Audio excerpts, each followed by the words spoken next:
पशुपालक मित्रांनो नमस्कार. मी अरविंद पाटील आपल्या Y T Patil dairy farm या यूट्यूब चॅनलमध्ये अगदी मनपूर्वक असं मी तुमचं स्वागत करतो. पशुपालक मित्रांनो, आज आपण हरियाणामध्ये आलेलो आहे आणि सगळ्यात महत्त्वाचं काय की जनावरांचे निकष काय असायला पाहिजे, म्हशी कशा खरेदी करायच्या, म्हशीमध्ये काय काय गोष्टी बारकाव्याने बघायच्या ह्या पहिल्यांदा आपण या ठिकाणी बघूया. आता ही तिसऱ्या बेताची मुर्रा म्हैस आहे आणि ह्या हिसार या एरियाच्या आहे. आता याच्यामध्ये बघितलं तर हिला खाली कासेला रेडी आहे. याच्यामध्ये काय बघितलं, सगळ्यात महत्त्वाचं वय पहिलं दुसऱ्या किंवा तिसऱ्या बेताची असावी. सगळ्यात महत्त्वाचा विषय काय ही शिंग गोल असायला पाहिजे. डोळ्यापासून ते नाकापर्यंतची जी लांबी आहे ती व्यवस्थित असायला पाहिजे. मानेचा जो भाग आहे तो सुद्धा लांबट असायला पाहिजे. खुरामध्ये चारी खूर जे आहे ते व्यवस्थित असायला पाहिजे, वाढलेले सुटलेले तुटलेले, कुठल्याही त्यांच्या जॉईंटला कुठली जखम असायला नको पाहिजे. आणि सगळ्यात महत्त्वाचं काय चारी थानं ही समान असायला पाहिजेत. सड 3.5 इंचाच्या वरती असायला नको पाहिजेत. आणि एकंदरीत त्याचा पुठ्ठा वगैरे बघितलं हाही व्यवस्थित असायला पाहिजे. आणि सगळ्यात महत्त्वाचं काय चांबडं कातडं ज्याला म्हणतो ते सुद्धा एकदम मऊ असायला पाहिजेत. अशा वर्णनाच्या आणि अशा गुणाच्या या ठिकाणी म्हशी खरेदी करायला पाहिजेत. आणि सगळ्यात महत्त्वाचं काय ज्याला आपण चारी थोडा जे असतात त्याला आघाडी आणि पिछाडी अशा पद्धतीचं हे नियोजन असतं. तर आघाडीमधून कमीत कमी 1.5 लिटरच्या वरती दूध या ठिकाणी यायला पाहिजे, तरच ती म्हस जास्तीत जास्त दूध देते. आता ही जवळजवळ 12 ते 13 लिटरच्या दरम्यानचं आहे. हिला कालवड आहे आणि हिला येऊन मला वाटते 4 दिवस झालेले आहेत. हिला कासेला पण रेडी आहे आणि आता हिचा व्यवहार आपण या ठिकाणी झालेला आहे. आणि हे सगळे निकष लावून अशा क्वालिटीच्या म्हशी आपण सर्वांनी खरेदी करायला पाहिजेत. होतं कसं हे सगळं स्ट्रक्चर बघितल्यानंतर असा अंदाज येतो की बाबा ही जनावरं सगळी अशा क्वालिटीचीच म्हणजे खरेदी करायला पाहिजे, तरच व्यवसाय या ठिकाणी येईल. विषय एवढाच आहे की इथं ह्या राज्यानं काय केलेलं आहे की ही जनावरं अशी जातीवंत जनावर तयार करायची आणि ती विक्रीसाठी ठेवायची. आणि सगळ्यात महत्त्वाचं काय जनावरांची विक्री करून जनावरांची संख्या मर्यादित ठेवणे. प्रत्येक शेतकरी इथं 80 रुपयाला दूध विकतो आणि विकत घेणाऱ्यांची संख्या पण प्रचंड आहे. तर आता आपण एक काम करूया, ही सगळी माहिती मी शेवटपर्यंत अगदी व्यवस्थित बाजारपेठेमध्ये किंवा व्यवहार कसा चालतो काय चालतो ह्या सगळ्या गोष्टी मी तुम्हाला या ठिकाणी देतो. कालवड पण सुंदर आहे, वजन पण कमीत कमी 40 किलोच्या दरम्यान आहे. तर हे सगळं स्ट्रक्चर देखणे म्हैस देखणे आहे. आता हे दुसरं म्हणतात पण या ठिकाणी तिसरं समजलं तर काही अडचण नाही. आणि भारी भक्कम वजनाचं जनावर आहे, बरगड्या कुठल्या उघड्या नाहीत, म्हणजे खूप काही निकष आहेत त्याच्यामध्ये. तर अशाच पद्धतीची माहिती आपण शेवटपर्यंत तुम्ही बघा. अजून खूप काही गोठ्यावरती जायचं आहे तिथली माहिती मी तुम्हाला त्या ठिकाणी देतो. आणि हे आम्ही अशा खरेदी केल्यात की हे मिल्किंग मशीनला पण चालू शकतं. कारण भविष्यात भैयांच्या भरोशावरती ह्या सगळ्या गोष्टी अजिबात अवलंबून राहायचं नाही. इथून पुढं एक माझी विनंती आहे तुम्हाला सगळ्यांना, तुम्हाला व्यवसाय करायचा असेल तर पहिला तुमची मनाची तयारी ठेवायची, स्वतः दूध काढावं लागेल. आणि तुम्हाला दूध काढायची जर तुम्हाला जमत नसेल तर मिल्किंग मशीनचा वापर करणे आणि अशा क्वालिटीच्या म्हशी घेणे की ते मिल्किंग मशीनला चालू शकेल. आणि सगळ्यात महत्त्वाचं काय वासरू हा एकमेव यातला एक असा प्लस पॉईंट म्हणा किंवा वीक पॉईंट म्हणूया की वासरू असल्याशिवाय ते आनंदी राहू शकत नाही. भविष्यामध्ये आता म्हशीचा तुटवडा या ठिकाणी होत आहे. म्हशीत आम्ही 2 दिवस झालं फिरायला लागलो तर 1-2च म्हशी या ठिकाणी आम्हाला पसंत पडल्या. म्हणजे इतकं म्हशीची चटचटपण या ठिकाणी आहे. त्या राज्याचं एक कौतुक करण्याजोगं काय हे आंदोलनामध्ये नाहीत, ब्रिडिंगवरती काम करायचं आहे आणि ब्रिडिंगवरती काम करून ही जनावर इथनं द्यायची आहेत. त्यामुळं इथल्या शासनाचं असू देत किंवा इथल्या दूध डेअरीचं असू देत इथं बरोबर यांनी अगदी नांगाबरोबर कमी केलेला आहे. त्यामुळं विषय समजून घ्या की ब्रिडिंगवरती काम करून रेड्या पाड्या तयार करणे आणि विकणे हा एवढाच विषय आहे. दुधाचा तुटवडा करणे. आमचं काय झालं इतकं प्रचंड प्रमाणात दूध वाढवलं की आता आपण काय सांगूया की आम्हाला आंदोलन करायची वेळ आली. तर ह्या राज्यात तसं केलं नाही. 80 रुपयानं दूध इथं आता विकलेलं आहे. इथल्या दुधाचं जर बघितलं तर हे दूध अशा पद्धतीनं दिलं जातं. जवळजवळ 300 रुपये. सेट कितना रेट कितना है लीटर का? रेट 90 भी है, 85 भी है, दोनों रेट. ओके. ये जो ग्राहक है ये डेली आते हैं क्या ऐसे ही? डेली फिक्स आहे हो. हां डेली. त्याचा अर्थ असा आहे की इथला जो भाव आहे हा दुधाच्या तुटवड्याच्या ह्या विषयावर ते इथं ठरलेला आहे. असं एक पिंपासारखं एक त्यांच्याकडे पात्र असतं याच्यामध्ये हे दूध ठेवलं जातं आणि दिवस आता हे तिथल्या जे ठेवलेले आहेत त्या सगळे इथं म्हणजे त्या ग्राहकाने एक फिक्स आहेत आणि असं हे काम केलं जातं. म्हणजे आता काय म्हशीचं दूध हे आपण किरकोळमध्ये जास्त लक्ष दिलं पाहिजे. कारण मुळातच महाराष्ट्रामध्ये आणि देशामध्ये म्हशी दुधाचा तुटवडा खूप आहे. हा पण एक विषय प्लस पॉईंटचा आहे. कारण उत्पादन खर्च आणि दुधाची विक्री याच्यावरतीच हे मार्जिन या ठिकाणी ठरवलं जातं. त्या ठिकाणी असे इथं हरियाणामध्ये जे काही दूध पहिल्या धारेचं दुसऱ्या धारेचं मिळतं ते सगळं पनीरसाठी या ठिकाणी हे केलं जातं. हे पनीर इथं पनीर बनवलं जातं. हे आधारण्याची आहे हे सगळं बघितलं हे दूधसुद्धा इथं हे विकत घेतलं जातं सगळ्या डेअरी आहेत. आणि जे टेम्पो उभं राहिलेत हे टेम्पो जे आहेत हे सगळं माल आणण्यासाठी म्हणजे म्हशी आणण्यासाठी कुठल्या ठिकाणी इथं पशुखाद्याचे दुकानं आहेत. म्हणजे इतकं ट्रान्झॅक्शन यांनी केलेलं आहे की पैशाची जी देवाणघेवाण आहे ती खूप प्रचंड प्रमाणात या ठिकाणी चालू होत आहे. त्यामुळं आपल्याला एक काम करावं लागेल त्याच्यामध्ये. ब्रीडिंग हा विषय अतिशय महत्त्वाचा आहे कारण हरियाणामध्ये आता म्हशीचं प्रमाणसुद्धा हळूहळू कमी होत आहे. ही एक धोक्याची घंटी आहे. फक्त एक विनंती अशी आहे की तुम्ही इकडं हरियाणा आल्यानंतर थोडंसं सावधान राहायचं. म्हशी नेमक्या हरियाणाच्या आहेत का नाहीत हे पण बघावं लागेल कारण भेसळीचा मालसुद्धा या ठिकाणी येत असतो. राजस्थानमधनं सुद्धा येत असतो, पंजाबच्या बाँड्रीवरचा पण येत असतो. त्याचबरोबर UPतला जादा माल आज इकडे या ठिकाणी आणला जातो कारण असे व्यापार आहेत की म्हणजे मार्जिन जास्त ठेवण्यासाठी ह्या गोष्टी चालू आहेत.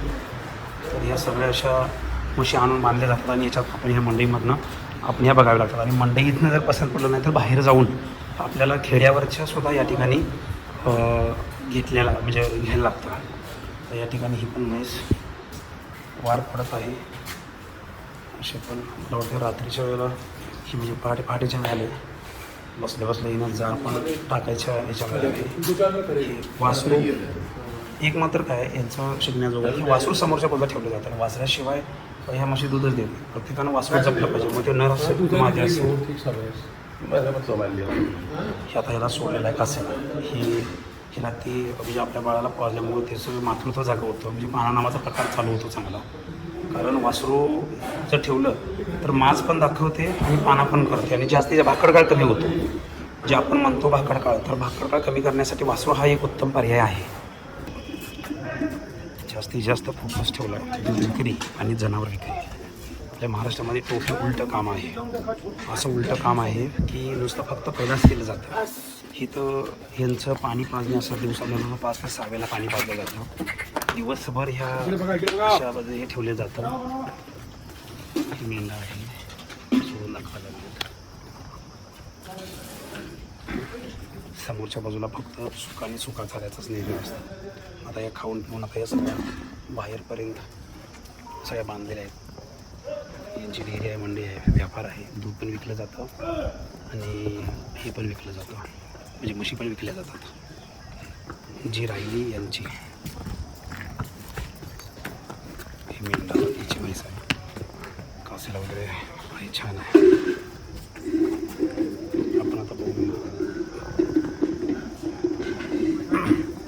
म्हशीबद्दल झाला. निकष खूप महत्त्वाचे आहेत. आता इथं वयस्कर पण आहेत. आता इथं छोट्या बेताचे आहेत. म्हणजे आता निकष लावून म्हशी चॉईस करणं हे प्रत्येकाचं एक कौशल्य असतं आणि अशाच केलं जातं. भैया नमस्ते. रमेश भाई किधर गए? रमेश भाई किधर? आने वहाँ आएंगे थोड़ी देर. दूध का रेट कितना है? 80 रुपये. 80 रुपये. हाँ ये कस्टमर फिक्स है या हाँ फिक्स है. 16 भी कितना दूध बचा है? थोड़ा निकालना स्टार्ट ही नहीं किया ना अभी. अभी स्टार्ट किया. कितने बजे तक ये चालू रहता है? सुबह 7 बजे स्टार्ट करते 7 से 10 बजे आणि शाम को 5 बजे. आम्ही ज्यावेळेला आमचा दूध व्यवसाय चालू केला त्यावेळेला 80, 85, 90 हजारला 2014 साली आम्ही घेतलं होतं. त्या गोष्टीला 10-11 वर्ष पूर्ण झाले.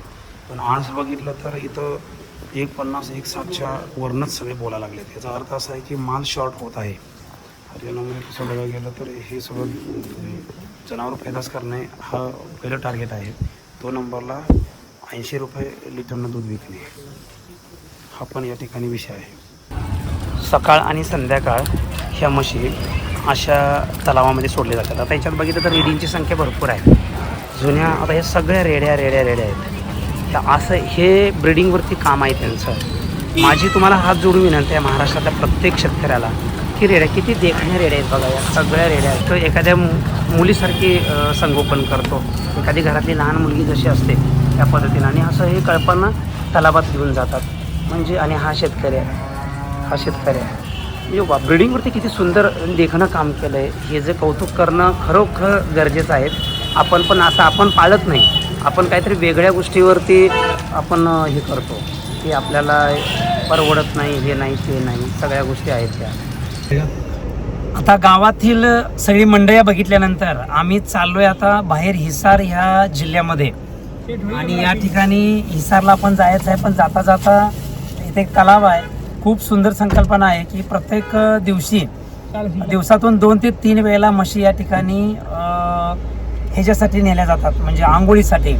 कमीत कमी 4 ते 5 किलोमीटर या ठिकाणी त्यांचा प्रवास होतो, आणि याच्यामुळे जनावर शांत येतं, स्वभाव बदलतो, आणि एकदम म्हणजे जनावराचा माज, नियमित माज, ह्या सगळ्या गोष्टी अतिशय महत्त्वाच्या आहेत. 12-1 वाजलेले आहेत आणि ह्यावेळेला सगळ्या गावातील म्हशी ह्या आपल्या आपल्या पद्धतीनं त्या पाण्यावरती आणलेल्या आहेत. हे असं आता ही बघितली, ही जर मेंढ्या बघितली तर हे फक्त दूध खायसाठी केलेले आहेत, आणि बाकीच्या पाठिंबाच्या ज्या रेड्या आहेत ह्या भविष्यात विकायसाठी, म्हणजे त्यांच्या डोक्यात दूध विकणं नाही आहे, जनावर विकणं हे त्यांच्याकडं आहे. कितीतरी अशी जनावरं आहेत की हजारो जनावर या ठिकाणी आपल्याला बघायला मिळतात. किती सुंदर नजारा. आणि आपण यातनं आपण म्हणतो दूध व्यवसायामध्ये खूप कष्ट आहे, ते असं काही नाही आहे. यांनी काय केलं आहे, हे वाळलेल्या चाऱ्यावरती ही सगळी जनावरं आहेत. ह्या रेड्यांना सुका चारा म्हणजे गव्हाचा कोंडा या ठिकाणी यांनी दिलेला आहे.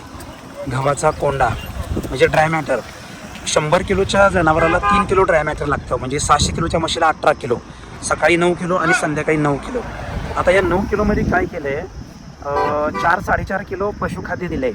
याच्यामध्ये सरकी 2.5 किलो दिले, दलिया 1 किलो दिलं आहे, आणि हरभऱ्याची चुनी 1 किलो दिले. म्हणजे असं 4.5 किलो सुकं, म्हणजे त्याला आपण काय म्हणतो पशुखाद्य आहे. त्याच्यात पाणी ओतलं आहे 4-4.5 किलो, म्हणजे 9 किलो केलं आहे. आणि वाळलेला चारा त्याच्याबरोबर किती दिला आहे, 4-4.5 किलो दिला आहे. म्हणजे हिरवा चारा आणायची काही गरजच नाही. त्या सगळ्या म्हशी वाळलेल्या चाऱ्यावरती हा प्राणी जगतो, हे त्याने दाखवून दिलं आहे. आणि वासरू संगोपनामध्ये आता ही वेळी बघितलं तर ही पहिल्या बेताची आहेत, त्या दोन्ही पण किती सुंदर आहे बघा, किती सुंदर. म्हणजे त्यांची शरीरयष्टी बघा. आता या पहिल्या बेताची खास आदर सिस्टम, सुंदर सुंदर सुंदर नजारा. ही सगळी तरुण पिढी ह्या विषयामध्ये आहे. सगळं म्हणजे आता जवळजवळ अख्खं गाव या ठिकाणी पाण्यामध्ये जनावर नेण्यासाठी आंघोळीला दिवसामध्ये 3 वेळेला आंघोळीसाठी हे सगळं घेऊन गेलं जातं. आपणही आपल्या अशाच पद्धतीनं आपण व्यवसाय करणं हे गरजेचं आहे, त्याचं अनुकरण करणं गरजेचं आहे बघा. आणि एका पाठोपाठ गळ्यात काही दोरी नाही, खंडा नाही, लोडणा नाही, काहीच नाही, की एका साईडनं सगळी जनावरं ही जात असतात. 40 की कड़े फरी आएगी पकड़ने में मेरे हाथ से तो बड़ा चीज जब आप जाए कहूं ला 25 कहूं ला ये 2-3 नो ये तो मतलब ना ज्यादा फर्क ठीक है ना घर भी नहीं आई नहीं कितना फर्क है, सारे फर्क पड़े कितना फर्क पता तो लग जाएगा ना बस उनका जी पता कर देंगे, लेकिन चले जाएंगे. चल बता दे ना और कुछ नहीं ना इसमें और फर्क कितना कितना फर्क बोले 1000 और कम कर ले 1000 तो मैं कर नहीं लेंगे मेरा. नो में फेर दे दे ठीक से कल को नहीं इतनी है कार्ड को क्या जी बस 1000 कम होगा या भी तार बात कर मैं ऐसे चले दियो हो गया आपके लगा बच्चा ला ले बच्चा ले तो मैं पहला लाऊंगा चलो पकड़ना नहीं ना यो बच्चे कम आए ना लग दिया 30 करो पहले के दी 30 बोले बता है पहला सौदा साल में 1.5 लाख अच्छी बुला के दे तू मुझे बढ़िया जोड़ी दे दूंगा अच्छी दिया तो पैसा भी सही है. चल लगा ये लोग बोला नजर बंदा परमात्मा ने कर हम आई फिर के को नहीं आई ना जोड़ी कर हम नहीं आ रही बस ना ना मैं तो झूठ बोलूं ना ना मैं 45 ना ना ना ना मैं नहीं ना जी जरूर साहब व्यवहार पूर्ण झाल्यानंतर दूध बघितलं जातं. म्हणजे पुढच्या 2 सडातून येणारं दूध, मागच्या 2 सडातून येणारं दूध, त्या सडाला कुठल्या फवारा आहे काय, धार मोठी आहे काय, लहान आहे, हे पण बघितलं जातं. जनावर हलतं का, सगळ्या गोष्टी. आता ही पहिल्या बेताची आहे. मला वाटतं 4था दिवस झालेला आहे. 8 लिटरच्या दरम्यान आता त्याचा चिकावरती आहे. येणाऱ्या काही दिवसामध्ये 2-4 दिवसामध्ये ती दुधामध्ये येईल.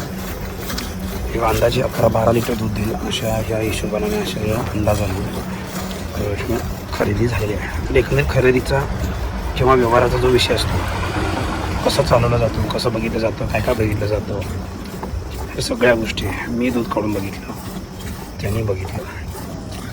जनावर शांत आहे आणि सगळ्यात महत्त्वाचं जातीवंत आहे. 4 सडं समान आहेत. शिंग बघितलं तर गोल आहे, कपाळ रुंद आहे, आणि भविष्यात होणार. आणि पुठ्ठा जर सगळं बघितलं अगदी व्यवस्थित आहे. म्हणजे एकदम साफ आणि अगदी नाकापासून ते शेपटीच्या टोकापर्यंत बघितलं तर अगदी व्यवस्थित आहे. सगळे निकष लावून अशी खरेदी केली जाते आणि अशाच पद्धतीने खरेदी करणं अतिशय महत्त्वाचं आहे आणि गरजेचं पण आहे. मशीनची खरेदी झाल्यानंतर ज्यावेळेला म्हशी आपल्या त्या शेडजीच्या गोठ्यामध्ये येतात किंवा त्याच्या फार्ममध्ये येतात त्यावेळेला तिथं पण आपल्याला थोडंसं चेकिंग करावं लागतं की कुणाचं अंग बाहेर येतं का, कुणाचं सडातून काय प्रॉब्लेम असतो का, या सगळ्या गोष्टी आपण तिथे बघाव्या लागतात. आणि ते बारकाव्यानं बघितल्यानंतर ज्यावेळेला आपण थोडंसं मंडईमध्ये परत यावं लागतं, कारण 6 ते 7 दिवसाचे ते रन असतो, म्हणजे रनिंग असतं, ट्रॅव्हल असतं.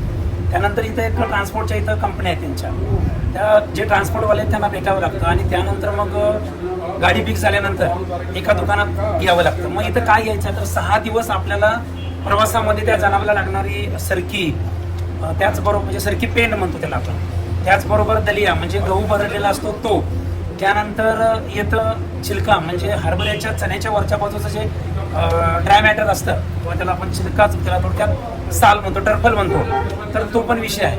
म्हणजे हे सगळं खाद्य घेतलं जातं. त्याचबरोबर गव्हाचा कोंडा पण घेतला, त्याला आपण म्हणतो तुडी, ते पण घेतलं जातं. आणि मग प्रवासात मग गुळ लागतो, मग तेल लागतो, बाकीच्या गोष्टी पण लागतात याच्या या विषयामध्ये, खोरी लागतात, फावडी लागतात. हे सगळं साहित्य या ठिकाणी घेतलं जातं. ते एका दुकानामध्ये येऊन आम्ही ते आता खरेदी करण्यासाठी आलेलो आहे. आमचे विद्यार्थी आमच्याबरोबर आहेत. मी तुम्हाला इथं काय काय गोष्टी असतात, दूध काढायला बादली पण घ्यावी लागते, त्याचे टिप्पण पण मी दाखवतो. म्हणजे 10 म्हशीला किती खर्च येतो. मला तुम्हाला यात काय सांगायचं आहे, ज्यावेळेला तुम्ही महाराष्ट्रामधनं हरियाणामध्ये 10 म्हशी आणि 1 वळू म्हणजे 11 जनावरांचं युनिट घेण्यासाठी येतात, तर त्याचं अपेक्षित बजेट मी तुम्हाला या ठिकाणी देणार आहे.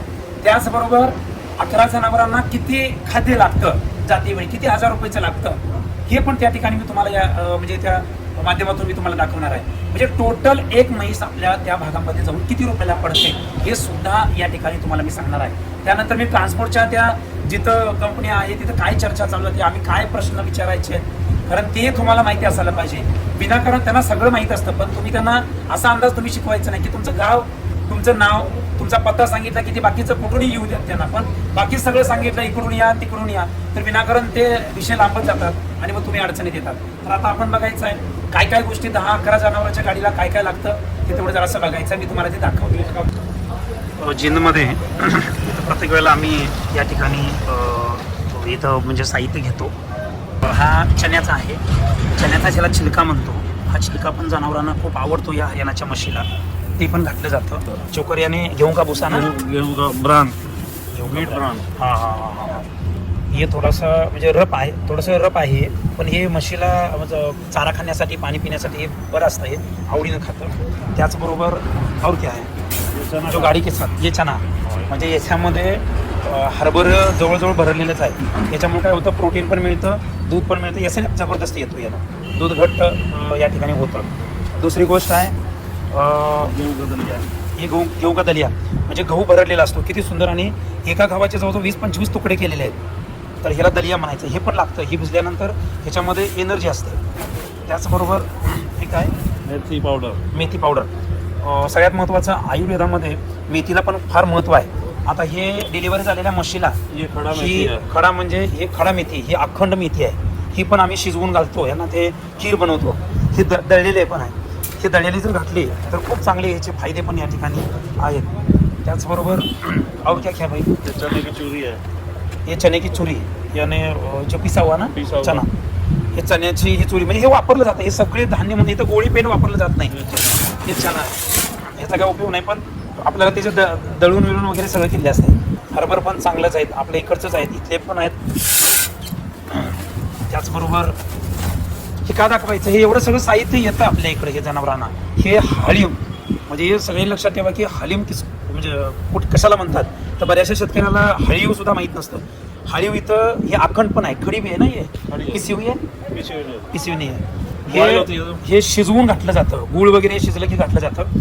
त्याचबरोबर इथं काय काय मिळतं, इथं गुलकंद पण घातला जातो. हा गुलकंद आहे ना, हे गुलकंद आहे.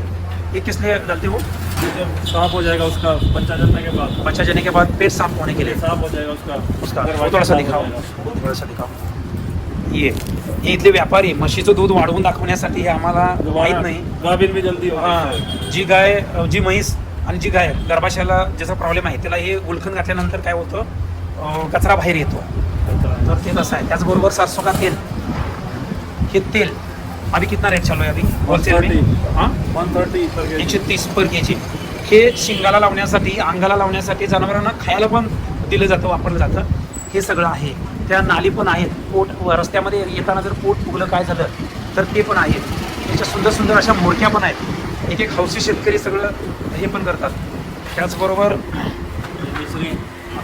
हे खडी साखर बोलते ना, शक्कर, खडी शक्कर, हे पण जनावराला घातलं जातं. म्हणजे म्हशीची एवढी सेवा केली जाते. त्याचबरोबर ही दोरी पण आहे. दूध निकालने की बकेट भी है. जो ॲव्हरेज की भैंस रहेगी उसको बडी वाली. आता हे आम्ही बाजार करण्यासाठी इकडं आलेलो आहे की रस्त्यामध्ये आम्हाला हे सगळं लागणार आहे, याची गरज आहे याची. तर आता हे 6-7 लिटर दूध येणार हे पण आहे. हे 11-12 ज्या ॲव्हरेज आहेत, आम्ही सगळ्या निवडलेल्या आहेत त्या सगळ्या मला वाटते की बादली फुल भरतील अशा म्हशी आपण मी घेतलेल्या आहेत. आमच्या विद्यार्थ्यांना मी म्हणजे चॉईस करून दिलेले आहेत. म्हशींची खरेदी झाल्यानंतर आपण त्या सगळ्या भागातल्या म्हशी हरियाणामध्ये एका गोठ्यावरती आणल्या जातात आणि मग गोठ्यावरती आणल्यानंतर त्याचं परत एकदा अंग बाहेर येणं किंवा या सगळ्या गोष्टी परत चेकअप केल्या जातं. माझ्या विद्यार्थ्यानं दौंडमध्ये राहू या गावामध्ये गोठा केलेला होता आणि तो गोठा कामगाराच्या भरोशावर अजिबात चालवायचा नाही. यामध्ये त्यानं काय केलं होतं, मिल्किंग मशीनवरती तो गोठा चालवला होता आणि तो 10 म्हशीमध्ये सक्सेस झाला. आणि सगळ्यात महत्त्वाचं काय, त्या पठ्यानं सॉर्टेड सिमेंटवरती 10च्या 10 गाभण घालवल्या. आता त्याचा म्हणजे मला वाटते ऑगस्टच्या दरम्यान त्याच्या म्हशी आणलेल्या होत्या. म्हणजे आता सांगायचं झालं तर 9वा महिना संपणार, आता 10वा लागणार. म्हणजे 10 महिने झालं म्हशी आणून. तर अख्खा गोटाच्या गोटा त्यानं सॉर्टेड सिमेंटनं गाभण घालवला. आणि आता त्या म्हशीचं दूध कमी आल्यामुळं आता त्यांनी जवळजवळ 16 ते 17 म्हशी या ठिकाणी भरलेल्या आहेत. 2 गाड्या या ठिकाणी आता भरायला चालवला आहे. त्याच्या डोक्यात एक आहे की टोटल डेअरी फार्म हा मिल्किंग मशीनवरती चालला पाहिजे आणि तो म्हणजे क्लीन मिल्क तयार करून त्यानं आता जवळजवळ 65 रुपयानं त्याला दिलेला आहे. आणि येणाऱ्या काही दिवसामध्ये तो 70 रुपयाच्या दरम्यान, 72 रुपयाच्या दरम्यान, कारण इतकं हायजेनिक दूध त्यानं त्या ठिकाणी तयार करायचा प्रयत्न केलेला आहे. त्याच्या डोक्यात असं आहे की ब्रिडिंगवरती सुद्धा या ठिकाणी त्यानं काम करायचं. आता सॉर्टेड सिमेंटमध्ये आता 10 म्हशी म्हणजे 10 रेड्या त्याला तयार करायच्या आहेत आणि त्याही 2-2, 2.5 लाखानं जातील अशा पद्धतीचं त्याला व्यवस्थापन करायचं आहे. म्हणजे हे सगळं नियोजन त्या पठ्ठ्याने केलेलं आहे. आता त्याच्या गोट्यात जवळजवळ 26-27 जनावरांचा गोठा होणार आणि जवळपास सांगायला झालं तर त्या ठिकाणी दुधाचे लेवल जर बघितले तर 100 ते 125 सकाळी आणि 100 ते 125 संध्याकाळी असं 250 लिटरचं त्यानं त्या ठिकाणी नियोजन केलेलं आहे. तर आता आपण काय करायचं आहे, हे कशा पद्धतीनं हे सगळं चालतं हे जरासं आपण या ठिकाणी आता बघायचं आहे. आता हा ट्रक आलेला आहे, याच्यामध्ये आता 10 म्हशी भरायच्या आहेत आणि ती आयशर गाडी जी आहे याच्यामध्ये 6, 7, 8 पण बसू शकतात. तर अशा 2 गाड्या ह्या एकाच मालकाच्या या ठिकाणी आता भरून आता त्या इथून पाठवायच्या आहेत. सगळं म्हणजे तुडी ज्याला आपण म्हणतो, गव्हाचा भुसा, अशा बोधामध्ये ह्या गाडीचं वेगळं त्या गाडीचं वेगळं अशा पद्धतीनं केलेलं आहे. हे गव्हाचा भुसा वाटत येताना रस्त्यानं 5 दिवसाचा ते 6 दिवसाचा हॉल्ट असतो, तर त्या दिवसामध्ये त्याला घालता यावं. त्याचबरोबर हे शेण वडण्यासाठी फावडी पण घेतलेले आहेत. हे मला वाटतं 200 रुपये ते 250 रुपयाच्या दरम्यान ते खालचं मिळतं आणि काठी 100 रुपयाला, असं 300-350 रुपयाला ते मिळते. गव्हाचा भुसा, हा सरकी, हरभऱ्याची चुनी. त्याचबरोबर ह्या म्हशी अशा ओपनमध्ये येतात वरती. आता कारण उष्णता भरपूर आहे, त्याच्यामध्ये ताडपदरी टाकली जात नाही. पाऊस असेल तर टाकली जाते. याच्यामध्ये माती आहे, याच्यामधनं बाल बच्चे सगळे आणि दूध देणाऱ्या सगळ्या म्हशी ह्या याच्यामध्ये ठेवल्या जातात. पशुपालक मित्रांनो, एवढं लक्षात ठेवा, रेट कमी नाही. हरियाणामध्ये कुणी सांगू द्या, कुठलाही यूट्यूब चॅनलवाला सांगू देत म्हशी एवढ्याला मिळते, 1,10,000ला मिळते, 1,20,000ला मिळते, हे 100% होताना आहे, चुकीचं आहे. म्हशी हरियाणामध्ये आता शॉर्ट होत आहेत, कमी होत आहेत आणि त्याच्या किमती पण या ठिकाणी वाढत आहेत. त्यामुळं कुणीही अशा अफवावरती किंवा याच्या व्हिडिओवरती विश्वासानं किंवा याचा विश्वास ठेवून येऊ नका, कारण फार त्याला फसवणूकसुद्धा या ठिकाणी होऊ शकते. प्रत्येकानं यूट्यूब चॅनल काढायचं, काही अक्कल नसताना म्हशी खरेदी करून देतो, म्हशी घेऊन देतो. इथं मी या स्वतः सगळ्या या 16 आणि त्याच्या घेतलेल्या जवळजवळ जे माझं प्रशिक्षण घेतात त्याला गोठा बांधून द्यायचं काम मी करतो, त्याचबरोबर बांधकाम करून द्यायचं काम मी करतो. ह्या सगळ्या गोष्टी मी करून देतो. आणि एवढंच नाही, की त्यांना मला जर वेळ असेल तर मी त्यांच्यासोबत येऊन त्यांना कुठं तर फसवणूक होऊ नये यासाठी सुद्धा मी या ठिकाणी मदत करत असतो. पण कसं होतं, अर्धवट माहिती घेणं किंवा यूट्यूब चॅनलला एखाद्या व्यापाऱ्यानं जर पैसे दिलं की यूट्यूब चॅनल तुम्ही माझा व्हिडिओ सोडा, माझा पत्ता खाली टाका आणि ते कस्टमर गोळा करणं, त्याच्यासोबत येणं. पण इथं धार काढता पण आली पाहिजे ना. आम्ही धारा काढायला सुद्धा या ठिकाणी बसतो किंवा थानामध्ये जर फॉल्ट असेल तर 100% आता रात्री एखाद्या म्हशीचं अंग बाहेर आलं, लगेच ती म्हैस पाठवली आणि परत त्याच्या जाग्याला आम्ही दुसरी म्हैस या ठिकाणी भरली. म्हणजे हा विश्वास पण त्याला पाहिजे की आपला कुठला विद्यार्थी किंवा कुठला आपला शेतकरी फसता कामा नये. सडामध्ये जवळजवळ 5 फॉल्ट आहेत. सडामध्ये फवारा येणं हा सुद्धा फॉल्ट आहे, कारण ब्लेडसुद्धा मारलेलं असतं. त्याचबरोबर दाबल्यानंतर दाबण्यासारखी धार येत नाही, बारीक बारीक धार येते, हा सुद्धा फॉल्ट असू शकतो. त्याचबरोबर एखाद्या वेळेस मस्टॅटिससुद्धा झालेला असतो, कारण व्याल्यानंतर ती नैसर्गिक सूज आलेली असते आणि ती सूज इतकी भयानक असते आणि बेकार असते की काय समजत नाही, लेवल येते. पण ज्या वेळेला नैसर्गिक सूज जाते 8 दिवसानंतर आणि म्हशी महाराष्ट्रात पोहोचतात त्यावेळेला कळतं की आम्हाला व्यापाऱ्यानं फसवलं आहे. म्हणजे या सुद्धा गोष्टी होतात. म्हणजे असे 5-6 फॉल्ट आहेत. आणि सगळ्यात महत्त्वाचं काय, आघाडी अतिशय महत्त्वाची आहे. पुढच्या 2 सडातून कमीत कमी 1.5 लिटरच्या वर 2 लिटरपर्यंत दूध आलं पाहिजे, तरच ती म्हस 12 लिटर दूध देते. हा इथला निकष आहे. जातीवरती तुम्हाला काय कळत नाही, कुठली शिंगावरती पण काय कळत नाही. फक्त म्हशीचं जात, वय, वेट, त्याचबरोबर तिची बॉडी स्ट्रक्चर, तिची कातडीची चमक, तिची कातडी बरगड्या पूर्ण झाकलेल्या, या सगळ्या गोष्टी जर असतील तर तुम्ही त्या विषयामध्ये परफेक्ट आहे. तर या सगळ्या गोष्टी ओळखणाऱ्या पारख्या तुमच्या सोबत असणं गरजेचं आहे. पण कसं असतं, अण्णासाहेब पाटीलमधलं कर्ज प्रकरण होतं, तुम्ही करता आणि मग अण्णासाहेब पाटीलमधलं कर्ज प्रकरण केल्यानंतर तुमचं प्रकरण मंजूर होतं अगदी 10 लाख रुपयेपर्यंत. आणि होतं काय की गोटा बांधला जातो मला वाटतंय 3-3.5 लाखाचा, आणि मग राहिलेलं 6-7 लाखामध्ये म्हशी आणायला जाता हरियाणाला. मग त्याच्यामध्ये 5 किंवा 6 म्हशी आणता आणि मग त्याच्यासोबत तुम्ही भैया ठेवता. पण 5-6 म्हशीला भैया ठेवून परवडत नाही. 100% दूध देणाऱ्या 11-12 तरी म्हशी असायला पाहिजे. एखादा बोळ असला तरच त्याला त्या काय असेल ते 16,000 15,000 पगार दिला तर तो राहील. अन्यथा काय होईल, हे असे रेट जर पडले तर मोठ्या गोठेवाल्यांना यांना याचा जोरात फटका बसणार आहे. यासाठी ज्यांना 6-7 जनावर घेऊन व्यवसाय चालू करायचा आहे, 5 युनिट करायचं आहे, त्यांनी स्वतः राबायचं काम करा. नसेल तर येणाऱ्या काही काळामध्ये आम्ही सुद्धा असं करणार आहे की तुम्हाला इथं मिल्किंग मशीनवरती चालतं का नाही, विश्वास पडतो का नाही, हे सगळे डेमो आम्ही तुम्हाला या ठिकाणी देणार आहे. आणि आमची वाटचाल त्या हिशोबानं सगळी चालू आहे. तर माझी विनंती आहे तुम्हाला की ठेवायचं असेल तर कमीत कमी 11-10 तरी किमान म्हशी असायला पाहिजेत आणि एखादा बोळू असायला पाहिजे. म्हशीचे रेट इथं टाईट आहेत, अजिबात म्हशी स्वस्त नाहीत. तुम्हाला जे काय सांगितलं हे सगळं चुकीचं सांगितलंय. 1.20 आणि 1.30 हे सगळ्या म्हशी हलक्या पुलक्या म्हशी आहेत, त्याने व्यवसाय अजिबात चालणार नाही. 12 लिटर प्लस दूध देणारी म्हस असेल तर व्यवसाय चालतो, नाही तर अन्यथा म्हशीचा व्यवसाय नाही केला तर बरा होईल. 5 लिटरनं आणि 4.5 लिटरनं अजिबात होणार नाही. 5 लिटरच्या कमीत कमी वर तरी पाहिजे. 6-12 लिटर दूध पाहिजे. नमस्कार. आता म्हशी लोडिंग करणं हा विषय आता चालू आहे. हळूहळू लोडिंग कशा केल्या जातात ते पण तुम्हाला मी या ठिकाणी दाखवतो. असा ठिया असतो आणि ह्या सगळ्या म्हशी गळ्यात पण नंबर असतो त्यांच्या, आणि ज्याच्या त्याच्या वासराचा, आता समजा उदाहरणार्थ ही 1 नंबरला आहे तर वासराला पण 1च नंबर लावला जातो. म्हणजे म्हशी कुठेतरी घाबरू नयेत किंवा काय हे नाहीत, ह्यासाठी विसरू नयेत, ह्यासाठी हे सगळं केलं जातं. आता पुढं 3 बांधलेले आहेत वासरं, जवळजवळ 4 ते 5 वासरं बांधलेले आहेत. वरती सगळं साहित्य वर या ठिकाणी ठेवलेलं आहे आणि आता ह्या म्हशी भरणं चालू आहे. म्हशी व्यवस्थित अशा लोडिंग केल्या जातात. खाली मऊ माती असते.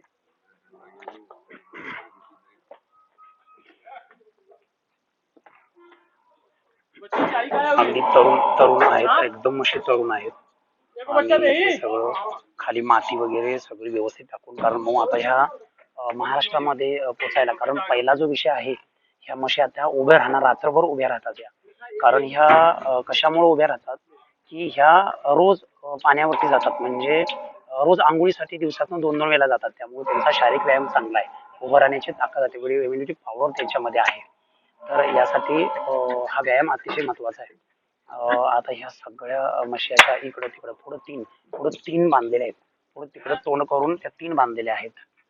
तिकडं 3 आणि त्यानंतर इकडं तिकडं तोंड अगदी व्यवस्थित त्यांची बांधलेली आहेत. याच्यामध्ये 10 म्हशी ठेवायच्या आणि आयशरमध्ये 6, अशा 16 म्हशीचे 2 गाड्या आपण काढलेल्या आहेत. आता ह्याच्या पायामध्ये आता जे काय माती आहे, ही माती आता तिथं आल्यानंतरच काढायची, कारण ही हरियाणातली माती, ह्याच्यामध्ये माती पाणी धरून ठेवायची क्षमता याच्यामध्ये नाही आहे. पाणी लगेच म्हणजे राड लागत नाही आणि मातीमुळे मऊ, जनावरला काय त्रास होत नाही. की अशा 12-12 तास आता रात्रभर. आता पहिला हॉल्ट हा राजस्थानमध्ये असतो, उद्या सकाळी 7 वाजेपर्यंत हे राजस्थानमध्ये जातात. आता ही जवळजवळ 6 नंबरची मस या ठिकाणी आलेली आहे. 6 नंबरची मस. आता ही समोरची जी आहे ही चाललेली ही 10वी मस आहे. ह्या म्हशी सगळ्या आता 10 म्हशी याच्यामध्ये लोडिंग केलेलं आहे. लहान बाळ आहेत, वासरं आहेत, यांना सगळं छोटी बारके आहेत. आता ही जवळजवळ 1800 किलोमीटरचा प्रवास करून या ठिकाणी छोटी बाळ जाणार आहेत.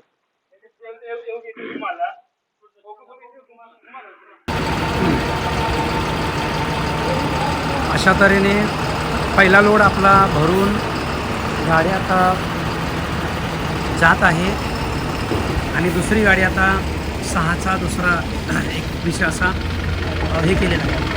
अंदाजे भाडं सांगायचं झालं तर 80,000च्या दरम्यान प्रकारचं होतं आणि 60-65 रुपये या आयशरचे होतात, म्हणजे पुण्यापर्यंतचं भाडं. कारण हे ट्रान्सपोर्टवाल्यांचं इथं सगळीकडे 2-3 ट्रान्सपोर्टच्या चौकशी केली आणि मग या गाड्या सगळ्या ठरवण्यात आल्या. सोबत आयशरबरोबर एक माणूस येतो आणि त्या ट्रकाबरोबर 2 भैये जातात. म्हणजे टोटल आता या एकाच मालकाच्या ह्या म्हशी असल्यामुळं 3 भैये एकूण जाणार. आता हे पण आता भरायला चालू आहे. आता यात 6 म्हशी भरायच्या आहेत आयशरमध्ये. तुम्हाला जर 5-6 म्हशीपासून सुरुवात करायची असेल तर आपल्याला अशा पद्धतीची छोटीच गाडी काढावी लागेल, तरच आपल्याला ते परवडेल. कारण एवढा मोठा ट्रक घेऊन काय आपल्याला चालणार नाही आहे. गाडी पण चांगली आहे. आता ह्या म्हशी बरोबर 7व्या दिवशी पोचणार. पाणी मारायचं चालू आहे. थोडंसं माती गरम असते, एकदा माती मऊ पडली तर जनावरला जास्त घुसमटणार नाही. या सगळ्या रेड्या काही पहिल्या घेताचे रेडे आहे, सुंदर रेडे आहे. पण शोधून असं पहिल्याच बेताचे आहे रेडे. कासेला तुम्हाला समजेल ही पण दुसऱ्या बेताची आहे. म्हशी खूप चांगल्या बघून भागातल्या जवळजवळ 5-6 दिवस फिरत होतो. रेट मात्र अजिबात कमी नाहीत, रेट भरपूर आहे.